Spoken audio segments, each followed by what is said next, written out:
Hi, my name is Paul Aderochi, and we are going to be looking at a quick introduction to backend. Let's get started. So these are a couple of things we'll cover on this video. First of all, we'll look at what is backend. Then we'll look at different backend languages, common ones. Then we'll look at why JavaScript, why did we choose JavaScript? And lastly, we are going to look at the difference between JavaScript front-end and JavaScript backend.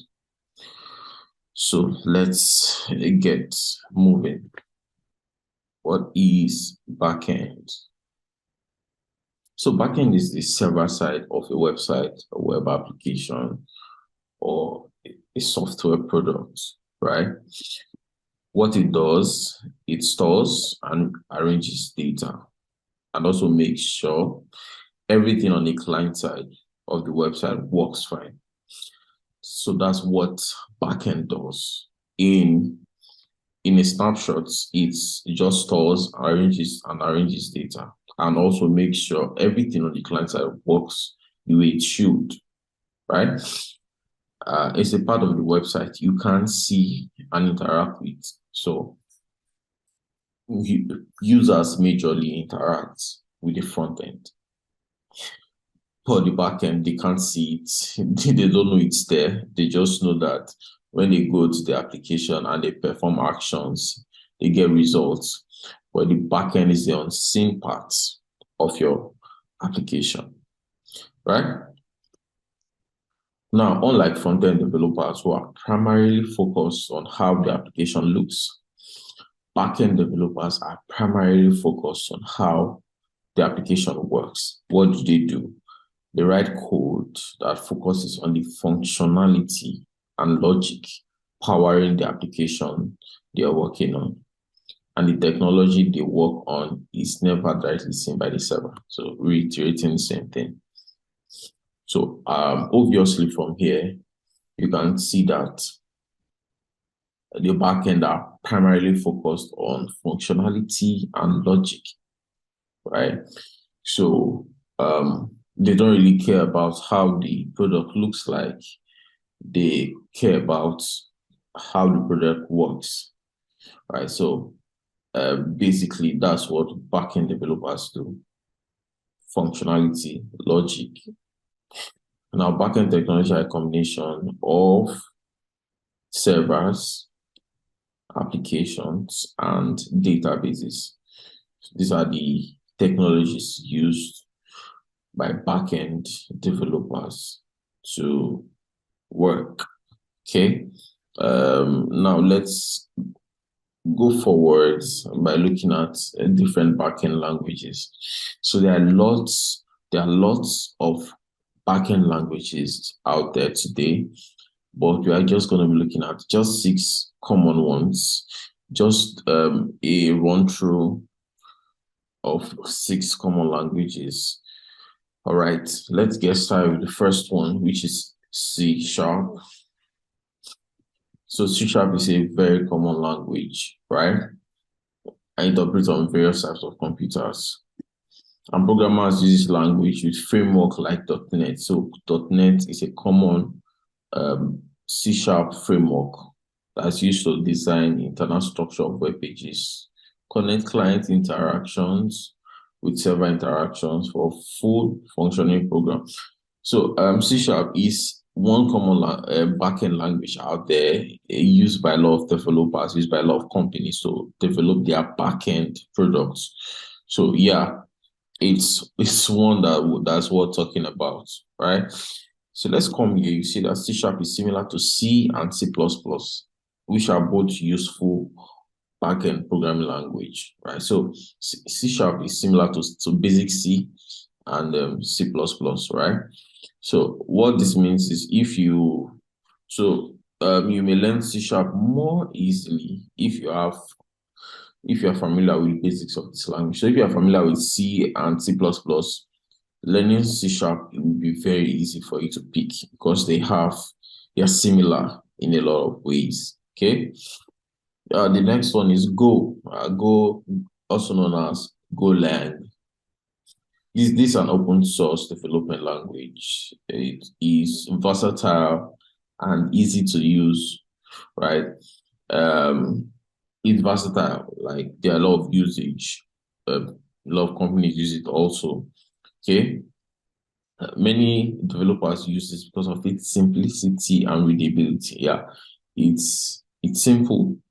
It's the language, data types, and all of that are really simple to comprehend, and it makes it an excellent option for growing your development skill. Ah, cool. Developers use Go for projects, variety of projects, including server-side, backend development. In addition to helping you improve your capabilities as a backend developer. So yeah, like I said up here, it's versatile and a lot of companies use it for their projects for backend development. Okay. Let's look at the next one. Now let's go to Java, the big Java. So Java is a very common and old language, yeah, and it's used to create large, dependable web application that requires high security measures to keep data safe. So Java is majorly used to create large infrastructure, right? It's also a versatile language, and it's you can use it with many digital platforms. You can use it for mobile devices, computer to create web, mobile, and desktop applications and tools. There's a lot of use cases for Java. You can use to create web, you can use to create mobile, you can use to create desktop application, and some other things, right? Many programmers use Java for web and software development because of its operating system agnostic capability. Yeah, so Java is really pretty old and it has a lot of use cases and a lot of applications. Okay, I think that's for Java. Let's go to the next one, JavaScript. Yeah, so just a note, JavaScript, the word JavaScript was actually coined from Java because Java is a very popular language before JavaScript came on board, right? So JavaScript, for many backend and full stack developer, is vital to understand JavaScript, right? It's a scripting language that works for back and front end development. Yeah. So JavaScript is a very important language, right? Because you can use it for both front end and back end, right? So programmers commonly use JavaScript for web development because of its easy setup process, very easy to set up. And the community of JavaScript experts available. So JavaScript has a large community out there. So it's very easy to connect. And yeah, learning JavaScript will be useful if you want to apply or if you want to apply your knowledge to all aspects of web development and understand front-end and back-end features equally. So if you want to learn full stack, you want to learn all parts of web development from the ground, front end, back end, JavaScript is the way to go. Okay, all right. Let's look at the next one, PHP. Yeah, PHP also very popular too. It's an acronym for Hypertext Preprocessor, right? It's an acronym, right? This is a scripting language, which means the code you write in this language goes through an interpreter for a computer to read rather than a compiler where it will translate into machine code. So this language is a scripting language, so it has to become compiled, right? Developers use PHP for server-side functionality, so it doesn't work on the front end. It's just a backend language, right? It's just used for server-side functionality. It makes deploying and submitting and confirming your code easier with deployment tools and capability. So yeah, PHP is a very common language. Yeah, and It's pretty popular and really easy to learn also. Okay. So the last one we're going to be looking at is the Python. Okay. Python is an object-oriented language that focuses on manipulating objects that contain data. It's a pretty straightforward language, right? And it has simple syntax. It makes it easy to read and debug, right? So it's very straightforward also.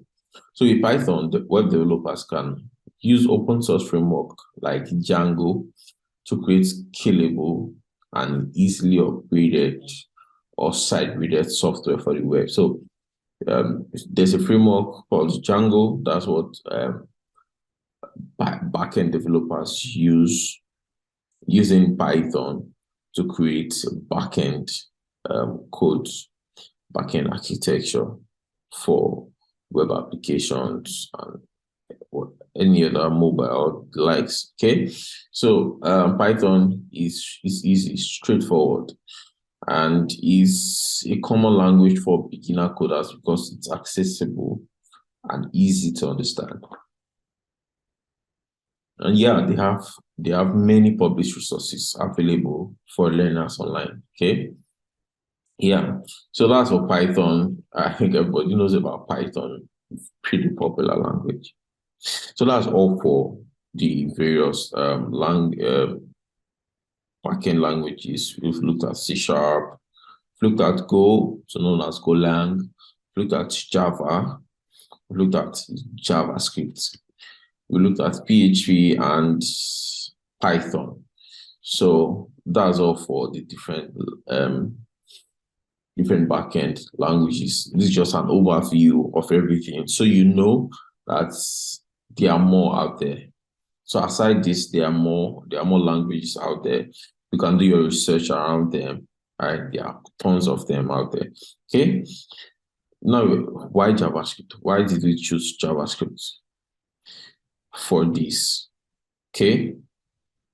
Basically, JavaScript is, first of all, easy to learn compared to some other languages that are really difficult. Okay. JavaScript is pretty easy. And the second reason why we chose JavaScript is for consistency. So now we know we are running a full stack track and we'll be doing front end and we'll be doing back end. Now, imagine we learn JavaScript.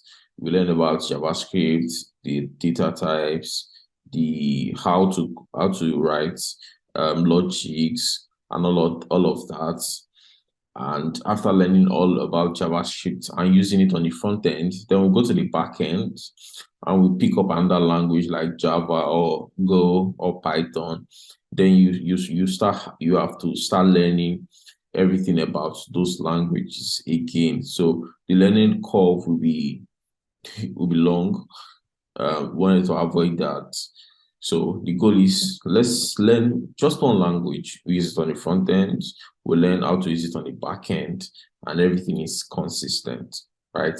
But the important thing here is if you can learn one language very well, comfortably, picking up another language later, it will be pretty easy because they have similar structure, just like languages, English, French, and all of that. They sound differently, but they all mean the same thing. Right? They have same meaning. So if you can understand one language, you can learn another one. Okay. Yeah, and thirdly, it's a full stack development. And yeah, want to just learn everything concurrently. Okay. All right. I think that's all for why we've chosen JavaScript for this. Now, lastly, we're going to look at what's the difference between JavaScript frontend and backend. So this is just pretty straightforward.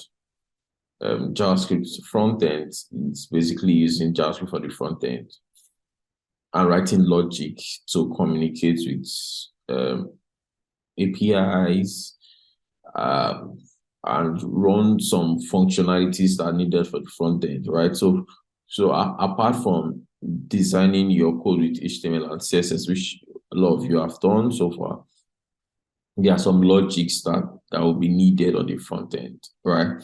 So that's what JavaScript front end is all about. Okay. And yeah, there are also JavaScript front end libraries like React, Vue, Angular, and some others. Right. So those JavaScript framework are really basically for the front end. Okay. And then there's Next.js also.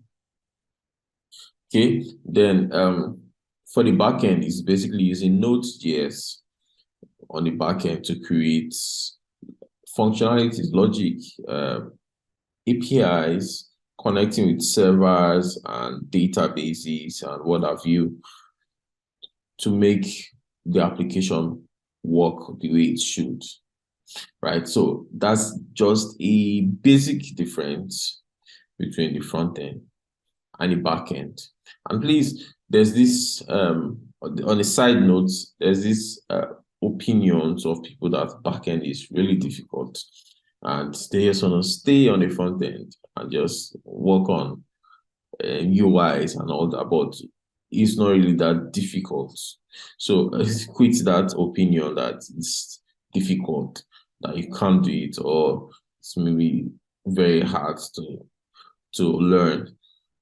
But it's just that once you commit to it, you get it, you get a grasp of it, it gets better. Okay, so that's on a side note. All right, I think that's all for this video. Thank you and enjoy.